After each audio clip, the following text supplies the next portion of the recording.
અરવલ્લી જિલ્લામાં મેઘરાજાએ જોરદાર બેટિંગ કરતા મોડાસા પંથકમાં ધોધમાર વરસાદ વરસ્યો। ભારે વરસાદના કારણે મોડાસા માલપુર રોડ ઉપર આવેલા અનેક ખેતરોમાં વરસાદી પાણી ભરાઈ ગયા હતા। તળાવ જેવા દ્રશ્યો સર્જાયા હતા। સાકરિયા અને ઝાલદોર વિસ્તારમાં ખેતરોમાં પાણી ભરાઈ ગયા હતા। ખેતરો પાણીમાં ગરકાવ થઈ ગયા હતા। તેના કારણે ખેડૂતોમાં ચિંતાનો માહોલ જોવા મળ્યો।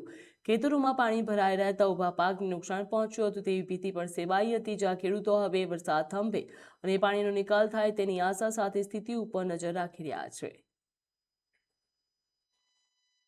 મોડાસા તાલુકાની અંદર જે પ્રકારે વહેલી સવારથી જે ધોધમાર વરસાદ ખાબક્યો છે ત્યારે ક્યાંક ખેતરોમાં પણ પાણી ભરાયા છે। દ્રશ્યની અંદર બતાવવા માંગી કે જે પ્રકારે મોડાસા માલપુર જે રોડ આવેલો છે ત્યાં સાકરિયા વિસ્તારમાં જે ખેતરો આવેલા છે ખેતરમાં વરસાદી પાણી ભરાયા છે, જેના કારણે ખેતરમાં રહેલા પાકને ક્યાંક નુકસાન વેઠવાનો વારો આવ્યો છે। બીજી તરફ અરવલ્લી જિલ્લાની અંદર જે પ્રકારે સાર્વત્રિક વરસાદ વરસી રહ્યો છે ત્યારે ક્યાંક ને ક્યાંક ખેડૂતોને ફાયદો પણ થયો છે, પરંતુ હવામાન વિભાગની આગાહીના પગલે આગામી 2 દિવસમાં અરવલ્લી જિલ્લાની અંદર ભારે વરસાદની આગાહી કરવામાં આવી છે। હાલ પણ આ વરસાદ અવિરત ચાલુ છે। હિતેન્દ્ર પટેલ, જોત નાવ ન્યૂઝ, અરવલ્લી।